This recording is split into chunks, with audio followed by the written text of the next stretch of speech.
here because I think we have a lot of interesting things to talk about today. So today's so-called conversation is about lowering the voting age to 16, talking about everything from some of the youth efforts that have been on the ground fighting to lower the voting age in different cities across the United States, and some of the lessons learned from some of those campaigns, and also talking a little bit about some of the legal contexts and legal implications that we should all keep in mind as we are thinking about lowering the voting age to 16, the pros and cons of it, as well as the different ways that we as individual advocates can kind of bring that to our local context. For those of you that don't know me, my name is Andrew Brennen. I work with Student Voice, which is helping to partner this organization, this conversation here tonight. I have a background in education policy, kind of generally, in advocacy generally, but in youth voice and education policy kind of in particular. The way I come to this conversation around lowering the voting age is really around a belief that in the area of education policy in particular, young people bring a really powerful and necessary perspective to the table as stakeholders that could yield to some really positive policy outcomes. And I would really invite all of our panelists who share tonight to share some of their perspective on kind of how they come to this issue as well. And I might get this wrong, so if I do so, and correct me, I believe the number is 4 or 5 cities right now that have lowered the voting age to 16. I think most of them in Maryland. That's kind of a testament to kind of where things have happened so far, but also kind of some context for how far we have to go. So tonight we have a few people here ready to share some of their perspectives. Please, for everyone who is listening in, please, if you have any questions, shoot them in the chat, ask them in the chat. I'll be watching it throughout. We can definitely get questions from everyone. I think this can be as conversational as we want it to be. So in terms of who we have on the panel tonight, first is Mr. Josh Douglas, who's a professor of law at the University of Kentucky and also author of the book Vote for Us, to take back our elections and change the future of voting. So thank you for joining Mr. Douglas. And I think what I'll do is I'll read off everyone who's here for the panel tonight and then go back through and let everyone kind of introduce themselves with an opening question. We also have Alik Schier, who's a high school student in DC with the Vote16 DC campaign. Alik, you can let me know if I mispronounce. Yeah, it's Alik. Alik. Awesome. Yeah. I believe we might have met once before, so I apologize for that. But thanks for joining us. And I saw in the chat that it looked like Malachi was not able to join us. Is that correct? Let's see. Yep, that's right. But Kayla's here.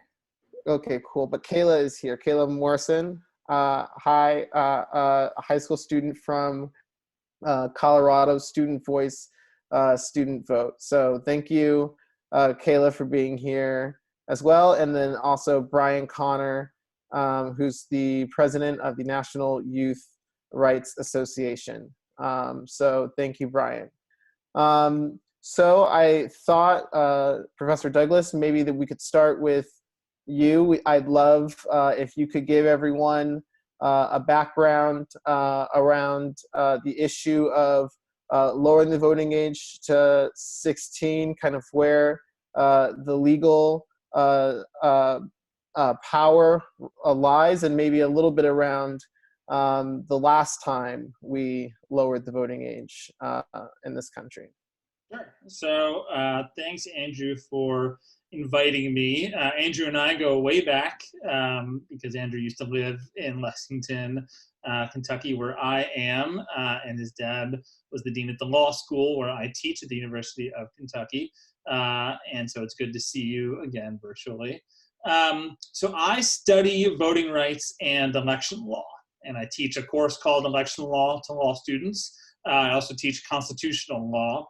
And I've studied the right to vote for over a decade, a little bit longer now, in various scholarship. And the core question that runs through all of my scholarship, and I do that through legal publications, I do it through op-eds in a variety of places, I do it through the book that Andrew mentioned, Vote for Us. And the key question that runs through that is, how can we get more people to vote? Why is our voter turnout by and large poor? If you think about it in terms of democracies all around the world, you know, in the 2016 presidential election, we had turnout of 60%. In the 2018 midterm election nationwide, the turnout was 50%. And people were actually celebrating that. People thought that was a really good thing because it was a record for decades. That turnout had been that high in a midterm election. And I thought to myself, basically, this is crazy. I mean, yes, I'm glad more people voted than previously, but why should we celebrate a system in which half the eligible electorate is not showing up? And so this led me to a series of inquiries about why it is that people don't vote as much as they should, what barriers are placed. And you know, one of the big things when we talk about voting rights is the history of voting rights is intertwined with the history of racism in this country and efforts to suppress the vote. But then I started learning about what I call positive voting rights reforms, or different ways to make it easier, more inclusive, and more convenient to vote. And one of the things I learned about was Tacoma Park, Maryland, lowering the voting age to 16 for city council elections in 2013. And so I probably learned about this right around when it happened, 2013 or early 2014, and thought basically, that's really interesting. I didn't know that was a thing that we could do.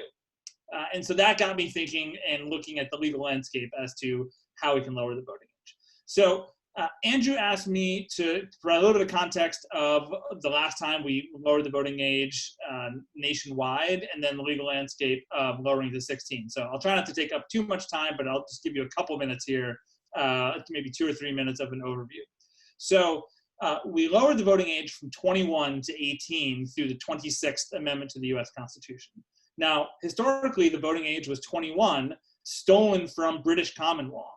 When the country was founded and we declared independence from Great Britain, we took a lot of things from Great Britain, including the concept in the States that everyone just sort of adopted the age of 21 to vote. That was thought of as the age of adulthood, and that was essentially just stolen.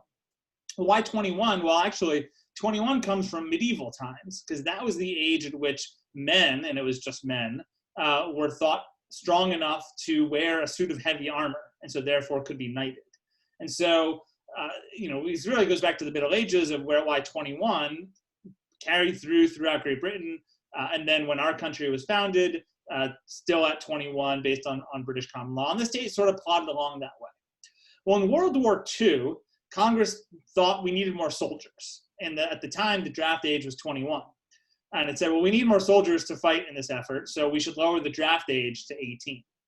And when Congress did that, there were some murmurings that, you know, if we're going to make them fight, maybe we should let them vote as well. In particular, it was a member of Congress from West Virginia named Jennings Randolph, who was sort of instrumental in advocating for this. But it went nowhere. They did lower the draft age, but they didn't lower the voting age. It kind of went nowhere. Although a handful of states actually lowered the voting age to 18. Kentucky was one of the early ones. Georgia was one of the early ones. When Hawaii and Alaska were admitted to the Union, they had a lower age. One of them was 18, one of them was 19. And so when it came time for the Vietnam War, and we were sending people off to fight in a war that a lot of people objected to, Jennings Randolph, that same member of Congress, he was now in the U.S. Senate from West Virginia, and he basically said, you know, let's do this. So they passed a law that lowered the voting age for all elections in the country to 18. that law went up to the U.S. Supreme Court. It was challenged. And basically, the question was, does Congress have the power to lower the voting age for not only federal elections for Congress and president, but for state and local elections? And the U.S. Supreme Court had this very convoluted opinion, but basically said, no, Congress, you can't do that for state elections and local elections. And that then led to a very quick passage of the 26th Amendment, which lowered the voting age to 18 nationwide for all elections. So then why 16, or how can we get 16? Well, that amendment, that 26th Amendment, says no state shall deny the right to vote to those age 18 or older. It so basically says you can't raise the voting age. But it says nothing about whether you can let younger people vote. Your state and localities could do so, and even Congress could do so under that amendment, Congress for federal elections and states and localities for state and local elections. So the next legal landscape question is, do the states have the power to do it statewide? Yes, that's very clear. Do localities within a state allow it? And that's a trickier question, because this gets into the doctrine of what's known as home rule. Now, I don't want to get too much into the legal landscape or the legal weeds, but the basic thing for you all to know is some states say to their cities, yes, you can lower the voting age for your local elections. Some states say, no, you can't. We don't give you the power. And some states it's sort of up in the air. It's kind of murky. But Maryland, for example, which I saw mentioned in the chat, is one of the states where the state says to their localities, actually all but Baltimore. So all states but Baltimore says basically, yes, you can lower the voting age. So Tacoma Park was the first. And then Hyattsville did it. Greenbelt, Maryland did it. And that is then spread. Berkeley, California lowered the voting age for school board elections. San Francisco came close. They had a ballot initiative in 2016, as many of you know, lost about 52-48. This year in 2020, there's at least one measure on the ballot for voters to consider that I know of. That's in Drayton Plains, Ohio, which is it's in, not Drayton Plains, it's in Yellow Springs, Ohio. Yellow Springs, Ohio, which is a suburb of Dayton. It has that on the ballot right now. So let me stop there because I don't want to take up too much time. Happy to take questions, but that's a very high level overview of the legal landscape here. Professor Douglas, thank you so much for that context, because I think it helps us to understand kind of what it takes legally and from a campaign and advocacy perspective in order to lower the voting age to 16. And I think it also gives us a good segue to Kayla. Andrew, can I add one more thing real quick? Yeah, please. I'm a law professor. You can never shut me up. One other thing I just want to mention very quickly was that a lot of the advocates, and Bill could talk about this a little bit as well. I see he's in the chat box. A lot of the advocates in Maryland, Tacoma Park, saw the idea because it had happened in several European countries, including Scotland. And Scotland lowered the voting age for its independence referendum in 2014, and then for all elections in 2015. And I actually spent 2 weeks in Scotland to meet with people to learn basically how it happened and why it was successful. And I have a new paper out. It's still in draft form, but I'll put the link in the chat box in a minute. And there's basically three big takeaways that I find from what happened in Scotland. And I'm happy to chat about those, sort of the things in terms of the advocacy that I think young people here in the U.S. can learn from Scotland. So look for that link in just a minute. Yeah, both the legal and historical context, I think is helpful for all of us to keep in mind as advocates. Kayla, I did want to throw it to you as a advocate on the ground now for this issue. I would love it if you could talk a little bit about student voice, student vote, as well as some of your efforts in Colorado. Hi everyone, I'm Kayla. I'm from Denver. I actually saw that Malachi just joined, and he's also part of the Student Voice, Student Vote campaign in Denver. If he wants to jump in and stuff. But also Rashawn's here, who is one of the adult leaders in our campaign. And I guess what we're trying to do right now is lower the voting age in school board elections. So we're kind of taking a different approach. But as of right now, we were trying to, before the whole coronavirus situation, we were trying to present to the appropriation committee But so far it was going pretty good, but we did have some opposition and we were just trying to figure that out. And that's just some of the background on what we're doing right now, but we're definitely going to try again next year, and we're going to have like the same sponsor, and we're just trying to build up our like organization and movement. And Kayla, what led you all to target school board elections for your advocacy? Well, for me, since like I'm a student, it's definitely easier for me to definitely think about the school board elections, because I mean, we're like the primary beneficiaries of education almost every single day of our lives. And so definitely for me, I guess since I experience it so much, it's easier for me to kind of want to do education. But I definitely want student voice in all aspects, but I think definitely education is a great start. Yeah. And thank you, Kayla, for that for that context. And Malachi, first of all, welcome to the conversation. Also with Student Voice, Student Vote. I'm just wondering, Kayla mentioned some of the opposition that you all faced from the school board. Can you talk to us a little bit about kind of what that opposition was all about? Where did they disagree with you? Well, it wasn't necessarily from the school board. We did get a resolution passed with our Denver public schools for them to support this bill. But right now, where most of our opposition lies is with the county clerks.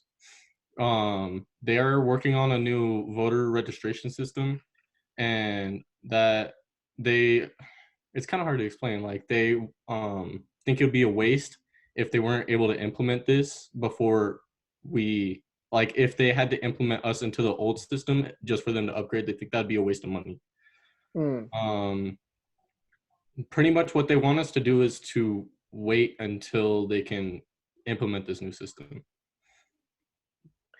And you all have asked for a ballot measure for the school board election, or how are you planning on, how have you been organizing around it? I think Rashawn could answer that better than I could. Yeah, Rashawn, you want to jump in there? Yeah, hi, I'm Rashawn. I support Malachi and Kayla and others in the SP2 work out here in Colorado. We've been trying to pass a piece of legislation, like an actual bill through the state legislature that would just let 16-year-olds vote and empower 16-year-olds to vote in school board elections in the whole state. And that legislation does not require any like ballot question. It's just our legislature has the authority to do that. And in the current construction of our Constitution in Colorado at the state level, there's a possibility that that specific language could get changed by this kind of like anti-immigrant ballot question that is for on the ballot in 2020. But right now, legislators can just lower the voting age or empower a younger group of people to vote here in Colorado just through a bill. So that's what we've been doing. So, okay, so I guess a question to Malachi, Kayla, and Rashawn. What has been kind of your biggest surprise since you started advocating for lowering the voting age within Colorado around school board elections? Well, I would probably say just like how like politicians almost have a cop-out answer for why they don't support the bill. It's always, this isn't constitutional, or I don't know if this is constitutional. But with the new law that allows anybody who's turning 18 by the time of the election can vote for that election as a 17-year-old, pretty much what the Colorado Constitution says is that anybody that is essentially, not exactly, but anybody that is 18 shall vote. And it's a lot of what the politicians are saying is they don't know how to interpret this. Like, is it only 18-year-olds and up can vote, or are we allowed to let these 16-year-olds to vote? And I think that the fact that this law does exist that allows like 17-year-olds to vote before they turn 18 is just proof that this bill is constitutional. Mm-hmm. Kayla, is there anything you wanted to add to that? Yeah, mine's kind of like an add-on. We actually tried to pass this legislation last year. I feel like something that was surprising to me was when we were like actually lobbying to our constituents and stuff up front, like face to face, they were, most of them were really like willing to definitely look into it and even like said their support. But then later on when like it actually came to like the actual voting on whether or not like it should move on to the next level, then they wouldn't change their mind. So I just thought that was a bit surprising and a bit disappointing too. Well, definitely disappointing. Yep. So it sounds like across the board, a lot of pushback from adults, and maybe not necessarily always on the most genuine terms. It's Alik, correct? Yes. Sorry, just wanted to be sure, Alik. You and your organization, Vote16 DC, were kind of recently involved in a pretty extensive campaign to try and lower the voting age in the city of DC. Can you talk to us a little bit around, give us a little bit of background on that campaign and that effort and what the ultimate outcome was? Yeah, so I'll give kind of like just some context. So we followed the path of endorsing a piece of legislation that would lower the voting age to 16 in DC for local and for federal elections.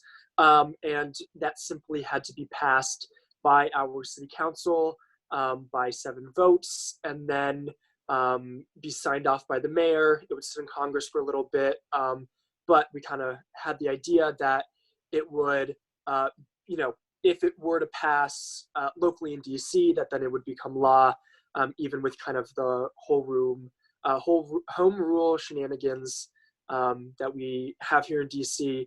But when it was introduced back in, I guess, oh my gosh, April of 2018. So geez, like 2 years ago.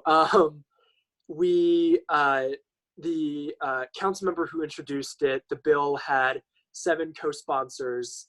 So that was the exact number of city council members that we needed if it were to come to a vote on that day. So we were feeling pretty good.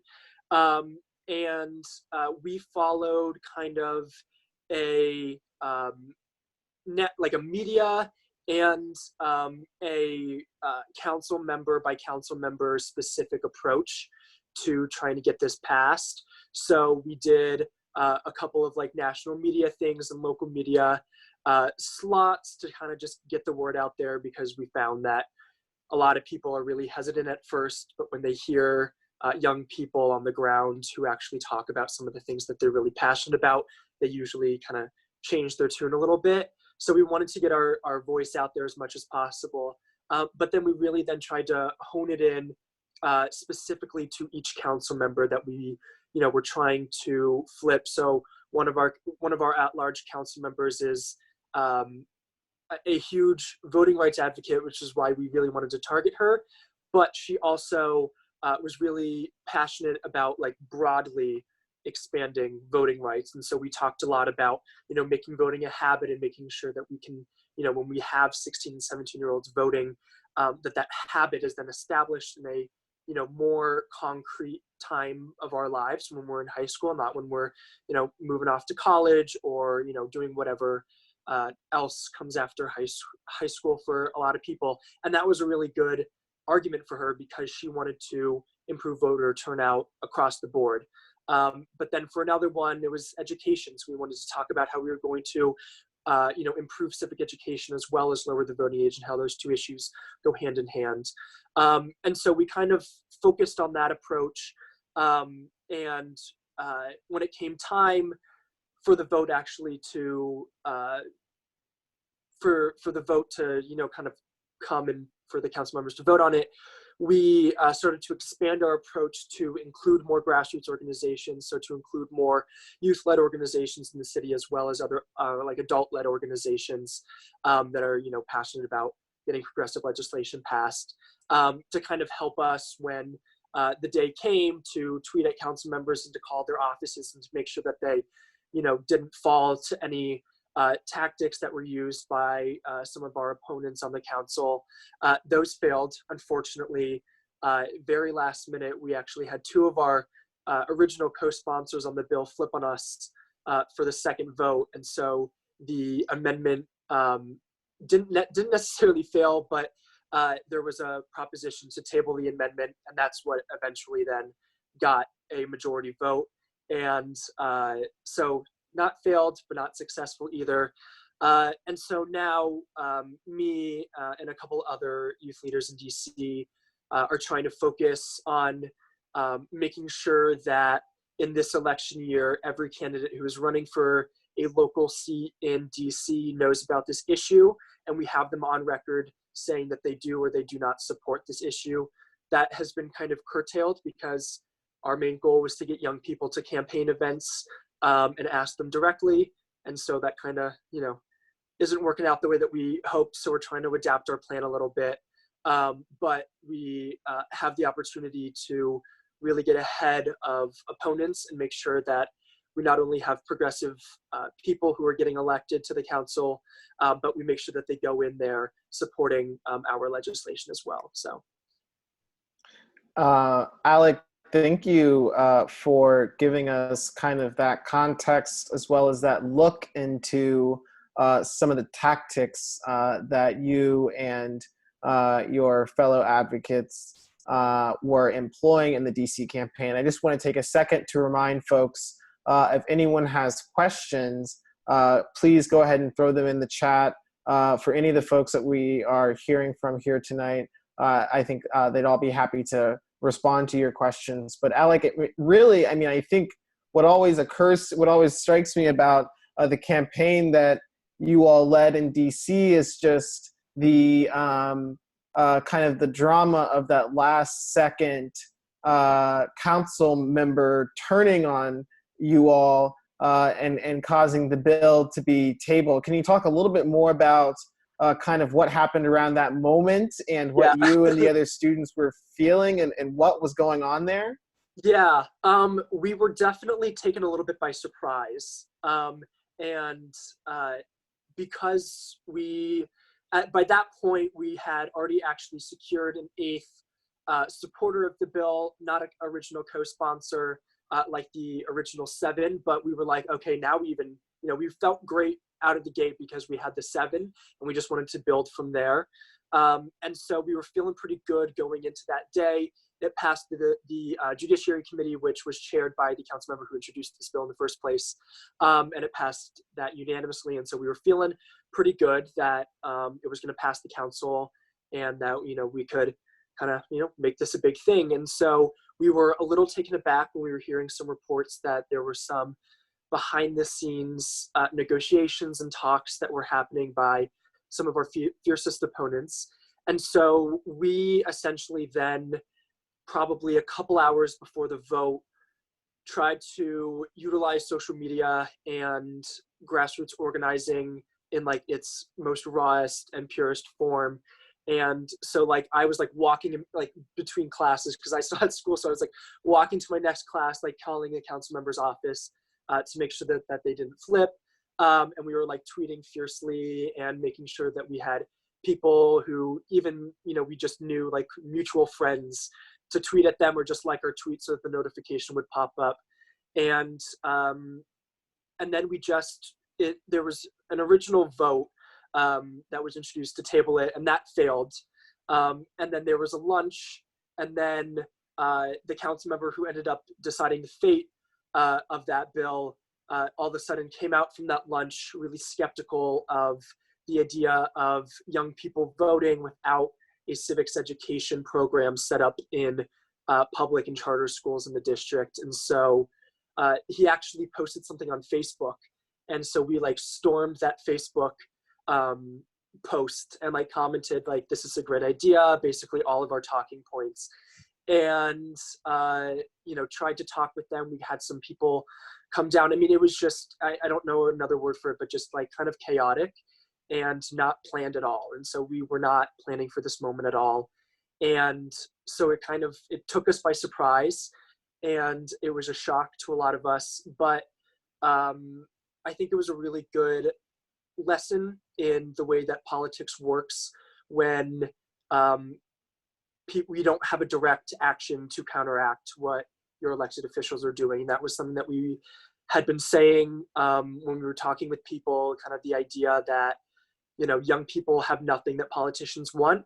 And so while it was really frustrating, we came out there a lot more energized, and I think with a lot more evidence that young people are simply being ignored by elected officials, and we need to change that.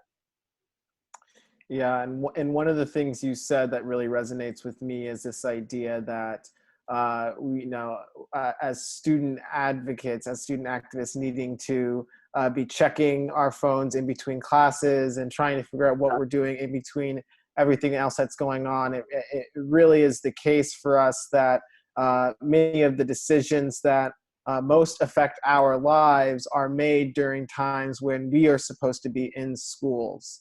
And so it does make it challenging for student advocates. But I hear some of the tactics that you're talking about, coalition building, Alik, and I also, Kayla and Malachi,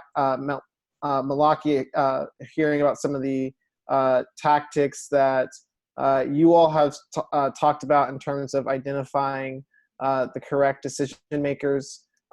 Brian, I did want to throw it to you to hear a little bit from you, your perspective on some of the arguments out there that surround lowering the voting age to 16. I know that your organization, the National Youth Rights Association, has been talking about lowering the voting age for quite a while now. And I also know that even on this call, we have heard reasonings ranging from kind of a general pro-democracy reasoning to kind of a education, this is right, reasoning to even more of a larger civic participation question. So Brian, I would love to hear both kind of what work does the National Youth Rights Association do with respect to this issue, but also what is your opinion on some of the more salient arguments that are out there that advocates should use when it comes to lowering the voting age? Right, so we've been working on the issue for 20 years, basically, since the organization was founded. And yeah, so that whole time, even when it was just an issue, no one was really talking about it. We just, really firmly believed that just youth are human beings and, deserve all of the rights that adults have, and that there's just, fundamentally no reason to deny basic rights to human beings, which includes the right to vote. So just that, saying we're going to be in democracy, but we're not going to let this group of people vote is just, obviously it's undemocratic, but also it's just completely wrong morally and not, just not justifiable. So we started out, we like organized rallies and stuff back in like 2000 and 2001 when I was like 2 or 3 and I had already like started doing this work. And then just kind of like slowly spread the idea to where it got to where it is now, where last year it was voted on in the floor of Congress with 126 Democrats and even a Republican voting in favor. So we're just really like amazed and proud and stuff by how far it's come. And Brian, I want to pick up on you mentioning the work that's been happening at the national level within Congress. You mentioned that there was recently a vote on the floor in the House. I also know that there have been some recent conversations among members of the House of Representatives Can you talk to us at all about any momentum you see happening at the federal level around lowering the voting age and what we should be paying attention to in terms of leaders at the federal level? Right. So there's a bill sitting in the House. It's House Joint Resolution 23, I believe, introduced by Representative Grace Meng, and it's to lower the voting age with a constitutional amendment. It doesn't necessarily need to be a constitutional amendment, but that's what the bill that's there now is. So, there's definitely a lot we can do with pushing that, especially since, it's had kind of all the prominent, it's had like Ayanna Pressley and AOC and such like sign on as co-sponsors. The bill that Ayanna Pressley introduced last year had a majority of Democrats in the House vote for it. So this bill is in committee now. There's definitely a lot that can be done with pushing that forward. Thank you, Brian. I did just want to remind folks that if you had any questions for any of the panelists, to please shoot them in the chat box. It looks like we have at least one question so far from Roshan for Alik. Do you have a sense that there were political happenings behind the scenes that changed those late votes? And as a reminder, folks, Roshan's referring to those last minute votes that changed in the DC City Council that thwarted Alik and his team's efforts to lower the voting age very recently in DC. Alik? Yeah, we definitely do. One, it's just a little skeptical that an original co-sponsor of the bill, who we had seen a couple of times and who, we had one of them who voted twice to table the bill, was not only an original co-sponsor, and we had met with her office and we'd seen her in public and she was really excited about us. She also showed up to our hearing and went on record with a close to 5-minute speech in support of this legislation, and then all of a sudden is now really skeptical of the elderly community in the district and how they might feel because we haven't heard from them. And then another thing, when you have another original co-sponsor vote no to table the bill, at 11 o'clock in the morning, go on a lunch, and then come out with all of these questions on, things that he could have raised in the 6 months that we were out campaigning for this, or the time that we took a photo with him outside of the Wilson building, which is like our city council in DC. So we definitely think that there was something happening behind the scenes. We're not quite sure. One of our fiercest opponents is also the oldest member on the council. He's no longer on there, and as well as the chairman of the city council. So and he was also he was recently elected in 2016. So he was kind of fresh meat in the council. So we're not quite sure what was going on. Yeah, Alik, but what I love about your team is that you all kind of stayed engaged with the issue and came around next year making sure folks running for office were being held accountable to their positions on lower the voting age. I think that's a great model for folks who aren't able to make traction in their state legislatures, but are looking to stay involved year after year. It looks like there's a question from Gina in the chat. I'll just throw this one to the group, to anyone that wants to respond. Gina wants to know from people who are actively talking to legislators, what are the main opposing arguments that you face, and what are the strategies that you use in responding to those arguments? And Brandon, I know you've spoken with some legislators on this issue as well. Please feel free to jump in on this issue if you'd like to as well. But open to anyone who is talking to legislators, main opposing arguments, and how are you responding? Hey, I can start off with that, I guess. So yeah, I mean, one thing I've gotten from a lot from talking to federal legislators, and also in Virginia, where I was going to college initially and trying to lower the voting age there, is yeah, just that like youth aren't mature enough, or that their brains are fully developed, which their brains aren't fully developed. I mean, which just none of that is true. Like the brain never fully finishes developing. Like neuroplasticity is like a really complex thing, but yeah, like basically the brain development kind of like peaks around 30 to 35 and then drops after that. So if you're trying to make an argument based on that, then you'd only be giving the right to vote to this really small range of people. And also 16-year-olds are capable of cold cognition, which is what we actually use to vote, because it's not like an impulsive thing. Like you think who you're going to vote for and then go to the ballot. So yeah, 16-year-olds are completely on the level of any older people in terms of that.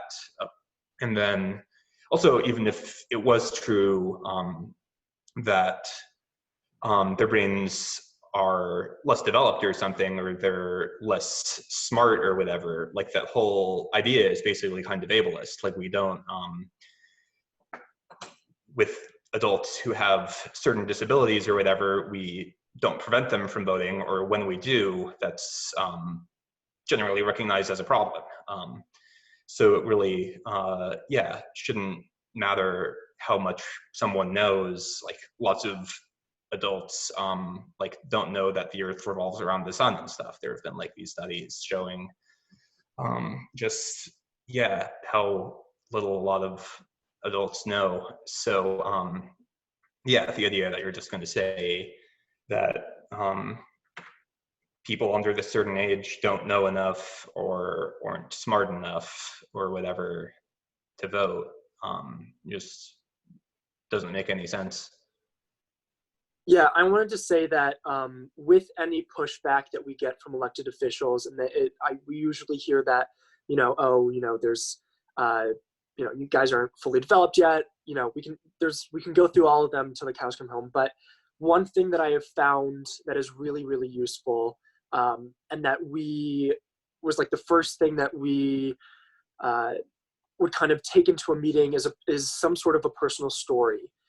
Because with anything, a personal story is always more effective than talking points. And so for me, you know, for some people, like for Brian, it might be more useful to go in there with the science. I can never get that down.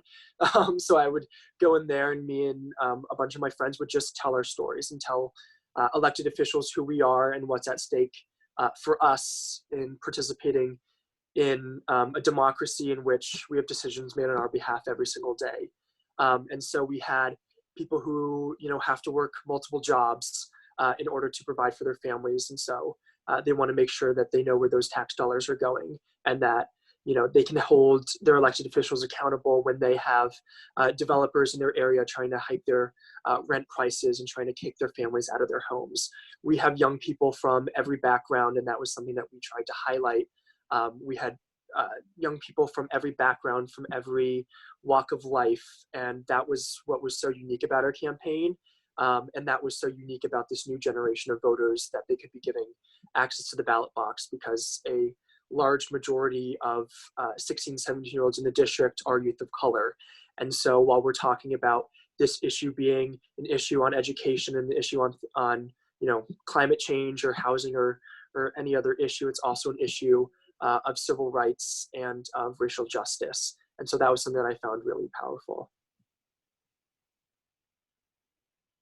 So I thought I'd chime in here because I've had the fortune to speak with legislators from all over the country on this issue, from city council, state legislatures, and members of Congress.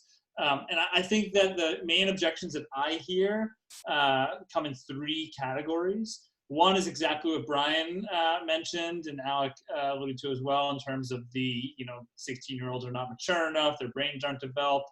There's this notion of the frontal lobe that, are not developed. And I found that explaining what the psychologists say with the difference between hot cognition and cold cognition, which itself is somewhat simplified, but I think it gets the point across that, I basically say, look, psychologists say that brains are not fully developed for hot cognition until their early 20s or maybe even 24 or 25.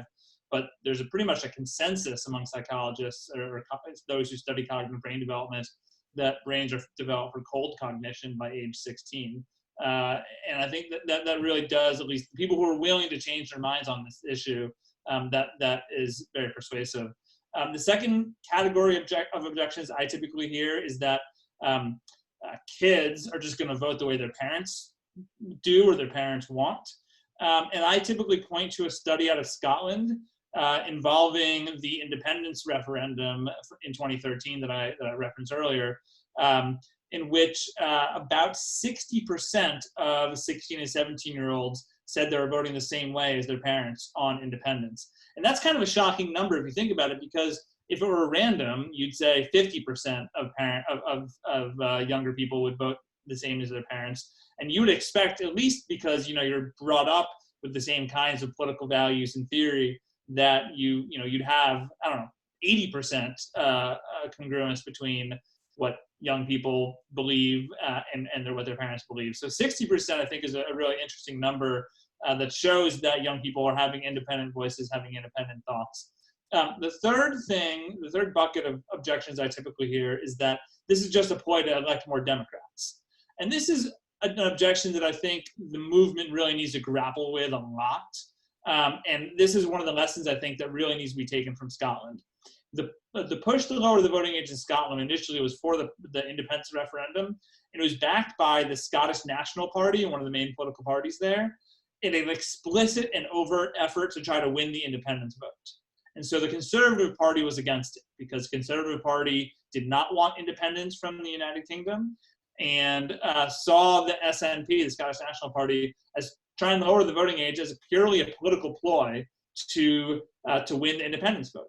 Well, what happened was during the campaign, young people were so engaged and energetic and thoughtful, and civics education was improved. And I think someone mentioned, I don't know if it was Alik or someone else mentioned the civics education component that really needs to be coupled.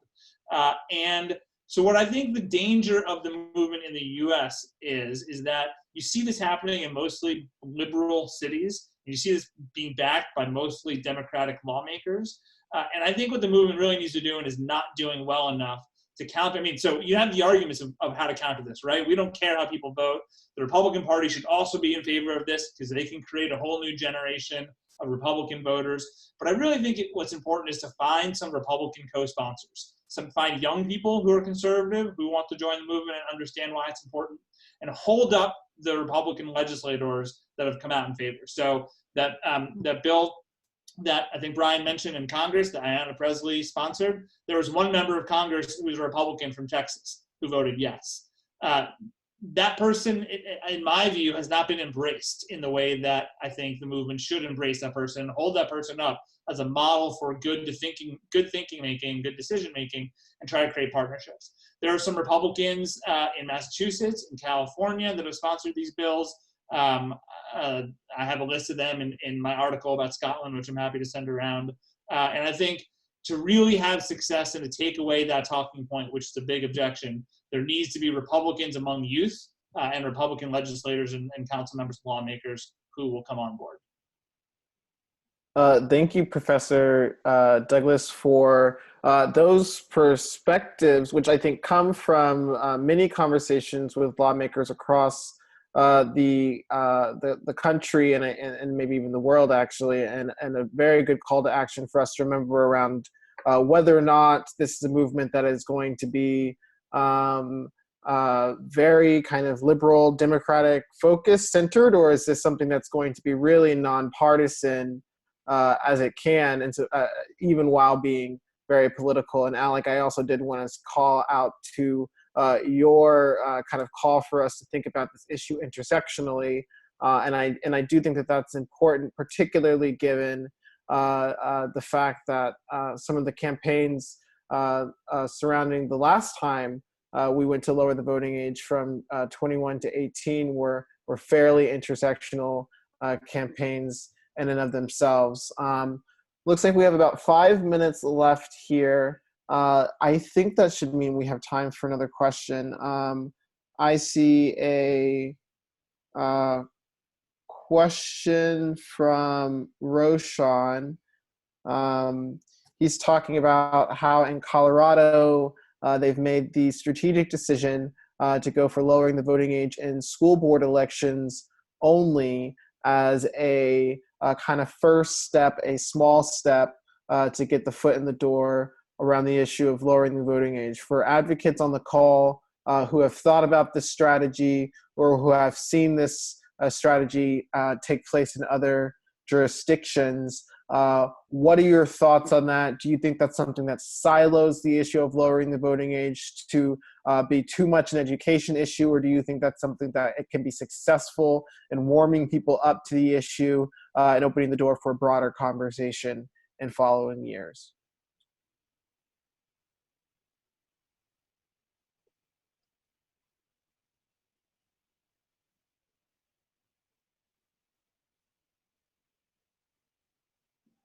You know, I think it's a pretty interesting question, because I think for a lot of people, lowering the voting age in the school board context would seem like the lowest hanging fruit when it comes to lowering the voting age. Like for folks that are in school directly receiving the benefits or the drawbacks of the way that we invest or don't in our public schools, like they seem like a primary constituency for lowering the voting age. But yeah, I do think the real crux of the question a lot of times is that when you're trying to lower the voting age in different communities, you're needing to convince adults, people who have the right to vote already, to lower the voting age for 16 and 17-year-olds, people that don't currently have the right to vote. And so what are the arguments that work well for them?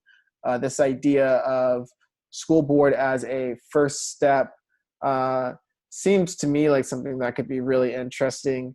I even wonder if, and I don't know, Professor Douglas, if this is something you can speak to, I even wonder if for school board elections, there might be some easier legal mechanisms that can be brought to play when it comes to lowering the voting age. Is that something that can happen at the school board level, for example, at the municipality level more often than happening at the state legislative level, like they pursued in Colorado? So in terms of the legal questions, no, there's no difference in lowering the voting age for school board as opposed to city council or mayor, for example. So it still will depend on whether the state gives the local jurisdictions, the power, with this what's called home rule, to be able to do this at the local level. I do think, though, it is good place to start for a couple of reasons. Historically, and I mentioned this in the chat, but I can flesh it out just a tiny bit. A lot of voter expansions happened at the local level first, even at the school board level first. So women's suffrage, a lot of places allowed women to vote in school board elections and then local city council elections well before the 19th Amendment enfranchised women in all elections. Even expanding voting rights for racial minorities, although there weren't local laws that would allow voters, all voters, including African Americans, to vote, there was a local movement. It all started with the local movement. And then in Scotland, right, they lowered the voting age first for just one election, just for that referendum. And then it worked so well that the conservatives basically came on board. So I think for all these reasons, especially, for legislators who care about history, and a lot of legislators do, the historical arguments are really worthwhile there to consider. Awesome. And can I just jump in to clarify that, I was asking specifically for, those of you who are involved in other campaigns to just lower the voting age wholesale, would you be, one of my fears is that doing it with the school board first might then have politicians and adults come back and say, well, we gave you something, go away for 20 years before we lower the voting age wholesale, and that actually it could be used as an argument not to lower the voting age wholesale. And I guess I'm looking for reactions. Yeah, I can answer that a little bit, because our bill is a little bit different, because our bill did everything. And so if it were to pass, 16 and 17-year-olds in the district would be able to vote for president, Congress, knock on wood that we will be able to do that someday. But I agree with both things. and I think my approach to politics, I think, might be a little bit different than some other people's, because if you're going to do it, I would say do it. And it's almost, I wouldn't say it's hypocritical, but I think it's saying we trust young people, right? That's the first step. But, you know, there's a limit to that trust. And I think what we need to be saying, and what, you know, our campaign was saying, is that we trust young people to make decisions on their behalf. That includes for president, and that includes for Congress and for Senate and for national elections and national referendums. And so I think that there's an argument for both sides. I think if there's no difference in the way that you approach it, I would say go all in, with caution though, because like we had an NBC nightly news piece, and the first thing that was said when the piece was introduced was allowing 16, 17-year-olds like to vote for president. And so I think it can be a little shiny object that can get people distracted. But I think if you have the right young people and you have the right messaging, it's easily debunkable, and you can, you know, bring it back to the local level really quickly. Awesome. Well, thank you everyone who came and joined to contribute to the conversation. I thought this was a great conversation. I do see it's 9:02 and want to give folks who need to jump off a chance to jump off relatively close to the time that we said that we would end. But thank you again for the conversation.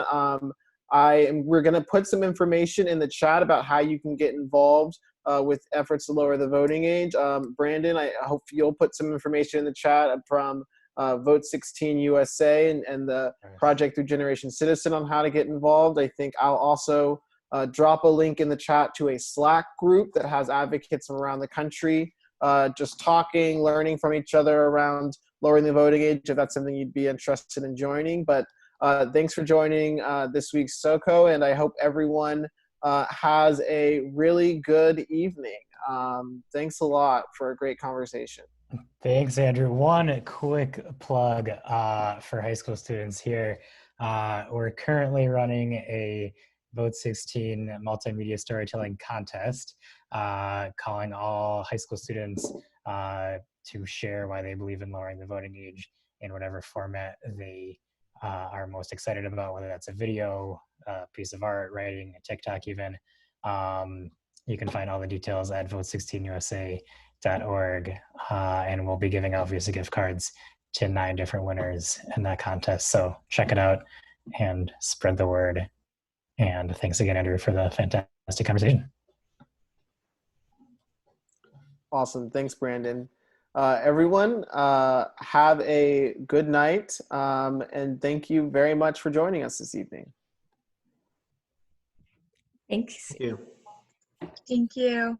Thanks, y'all. This was awesome. For new calls. Yeah, thanks for having us. Thank you, guys. Thank you. Thank you.